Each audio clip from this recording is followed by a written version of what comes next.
Que a paz de nosso Senhor Jesus Cristo possa estar junto de todos nós nesta manhã.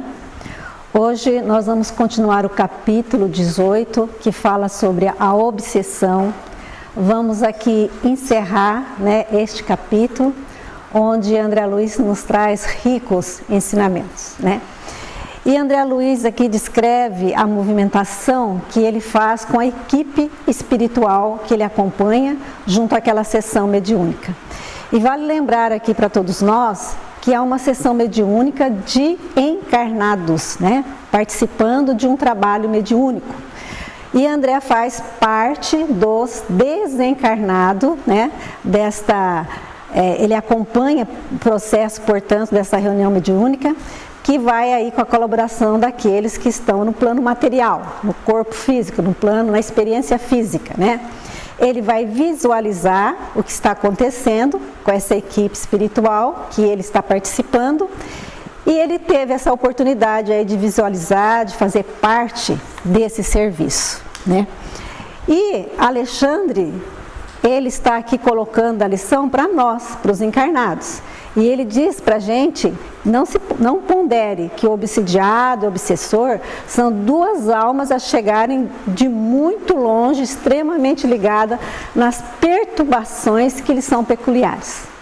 E ele diz que os encarnados, quase sempre, eles ignoram, ou eles esquecem que o obsediado e o obsessor são dois espíritos vinculados afetivamente, emocionalmente, no mesmo tipo de perturbação que lhes são peculiares. Por isso, a gente fala tanto nessa faixa de sintonia aí vibratória, E ele diz que há um otimismo negativo em nós, nos encarnados, que muitas vezes nós recebemos essas visitas na nossa casa, nas casas espíritas, e nós falamos para a pessoa que ele vai participar de uma reunião, que ele vai se submeter a passes, reunião de obsessões, e logo ele estará bem, que ele vai ficar bom e vai ficar curado do processo obsessivo. E André Luiz mostra para nós aqui, ele vai dizer que não é bem assim, que não é tão simples assim de se conseguir aquilo que a gente quer, dentro desse processo. André Luiz descreve aqui a situação daquela reunião, onde havia 5 pessoas, que seriam atendidos, que eram os encarnados. Quase todos, ele diz, primeiro tinha a repercussão orgânica na área da saúde. E André Luiz faz um comentário e ele explica que isso dizendo que a área física estava em certo nível danificada dos 5 por conta desse processo obsessivo. E nós vamos dizer aqui, claro, que nós não estamos dizendo que toda doença física ela é fruto de obsessão. Não é isso, Mas se nós colocarmos que nós somos espírito, portanto, nós temos uma mente que vibra o tempo todo em constante interação, em conexão com a matéria. E a matéria sofre os efeitos daquilo que a mente irradia, que a mente alimenta, E nós estando então sincronizado, conectado ali com outras mentes, é natural que essas mentes também exerçam influência sobre o campo orgânico, sobre o cosmo fisiológico, sobre essa dimensão material. E André Luiz vai dizer por que essa obsessão muito prolongada prejudica o corpo. Kardec já diz lá no Evangelho segundo o Espiritismo, está escrito que pode gerar um desarranjo orgânico, fisiológico, material. André Luiz diz que quase todos ali presentes, ele conseguia ali ver a repercussão, durante muitos anos ali, com aquelas obsessões, ele via aquelas ocorrências orgânicas na área da saúde. Ele cita também que um tinha a intoxicação no fígado, nos rins, o outro alteração cardiológicas, inclusive uma suficiência cardíaca que começava a despontar ali alterações pulmonares. E em outra, inclusive, de uma pessoa, ele tinha ali um sintoma de uma pré-tuberculose. E ele faz toda uma consideração diante dessas doenças ali, daquele desencarnado. E é preciso a gente pensar nisso, porque a obsessão, ela também gera, né, esses efeitos no corpo físico. Não é dizer, vamos repetir aqui, que toda questão física é fruto de obsessão. Não é isso. Mas é natural que uma obsessão, como diz Kardec, muito prolongada, pode gerar efeitos negativos. Ele cita que apenas uma jovem ali, das 5 pessoas, era a única que revelava ali alguma possibilidade de melhora mais rápida, né? Porque os demais ali, os outros, estavam ali em condições bastante deploráveis, porque não oferecia ali nenhum tipo de recurso, né? E o mundo espiritual, como nós sabemos, ele não pode ali atuar por nós através de milagres, porque não há milagres, né, a fazer no mundo espiritual. Se nós não oferecemos um mínimo de recursos para sermos ajudados pela vida maior, também que ajuda eles poderão nos oferecer nesse sentido. Então ali havia, portanto, essa condição, né? Essa jovem merecia, ela fazia merecedor, inclusive, de uma assistência maior a ela. E diz André que não era uma proteção privilegiada, mas era uma condição oferecida por ela. Ela oferecia a condição, ela oferecia o recurso para o mundo espiritual, né? Que o mundo espiritual ali pudesse ajudá-la. Enquanto os outros ali, pela situação que eles cultivavam ali em determinados vícios, e também eles não se preocupavam muito com a sua melhora, né?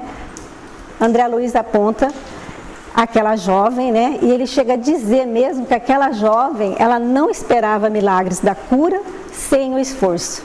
Porque a maioria de nós, né, busca a cura sem o esforço pessoal, achando que o processo de cura é um processo que não envolve a nossa participação, né?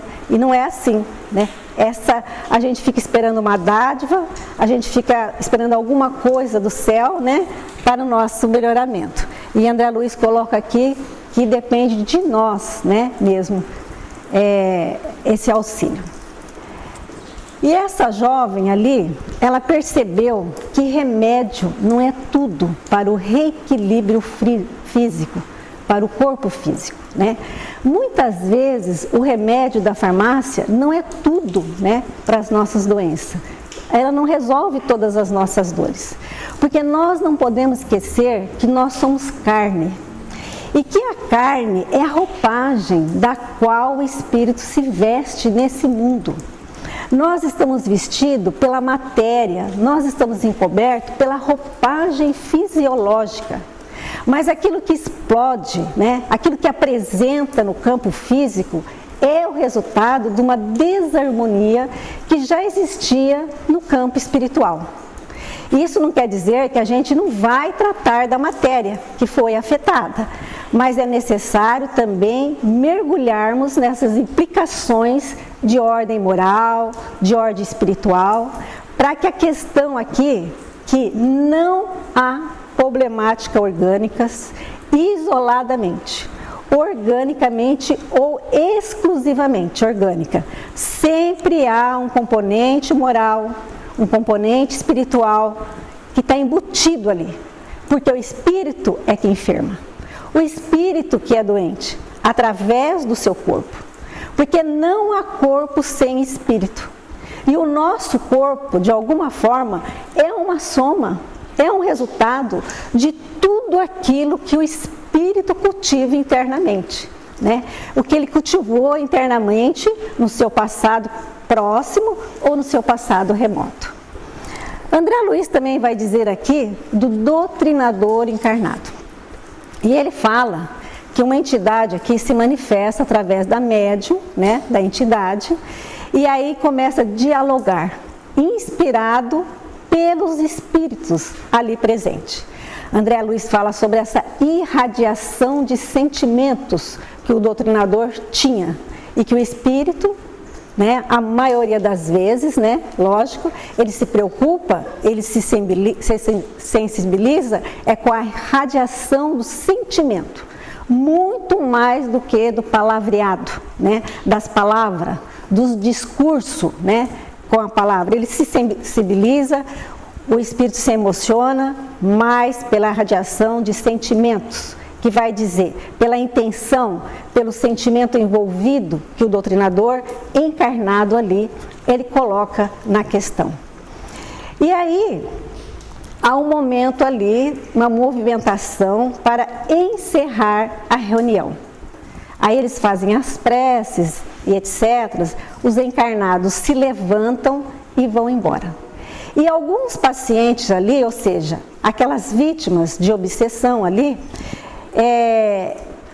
André Luiz ali, ele diz que aquele grupo mediúnico estava ali orando para aqueles obsediados, né? E eles levantam e André então descreve, né, que cada um vai para o seu canto.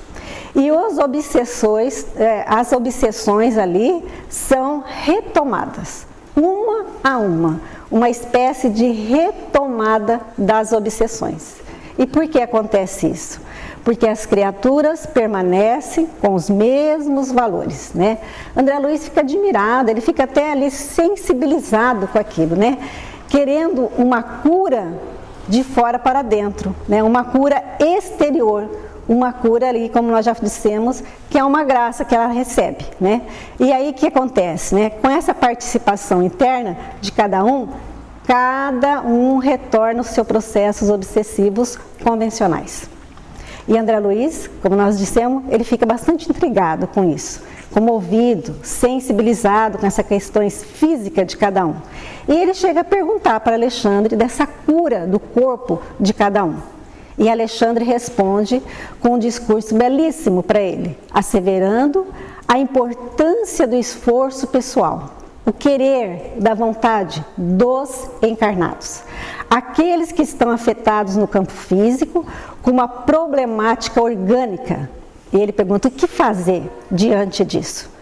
E André vai dizer, e Alexandre vai dizer para André, olhe, alguns, quando tem os obsessores afastados, eles começam a melhorar organicamente.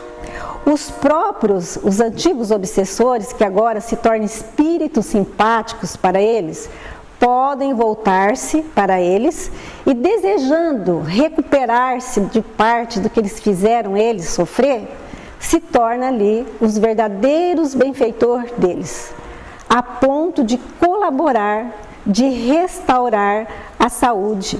Mas, diz Alexandre, a grande maioria, quando já tem a matéria, o campo físico afetado, não tem volta. O reequilíbrio orgânico. Ele se liberta da obsessão, mas ele permanece ali com as questões físicas e o corpo um tanto desarrumado. E Alexandre vai dizer ali para André, André, o corpo de carne é como se fora um violino entregue ao artista, que nesse caso é o espírito reencarnado. Torna-se indispensável preservar o instrumento dos animálculos destruidores e defendê-lo contra os ladrões. Observou a jovem que tudo faz por guardar-se do mal? Tem estado a cair sob os golpes dos perseguidores que lhe assediam impiedosamente o coração.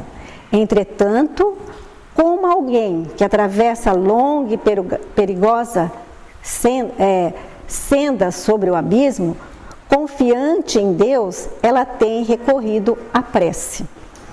Incessantemente estudando a si mesma, mobilizando as possibilidades de que dispõe para não perturbar a ordem dentro dela própria. Na tentação de que é vítima, tem essa irmã a provação que a redime. Ela, porém, com o heroísmo silencioso de seu trabalho, tem esclarecido os próprios perseguidores, compelindo-as à meditação e à disciplina. Segundo vê, essa lutadora sabe preservar o instrumento que lhe foi confiado, convertida em doutrinadora dos verdugos, pelo exemplo de resistência ao mal. Ela transforma os inimigos, iluminando a si mesmo. Ante a colaboração dessa natureza, temos o problema da cura altamente facilitado. Não se verificará, porém, o mesmo com aqueles que não se cautelam com a defesa do instrumento corporal.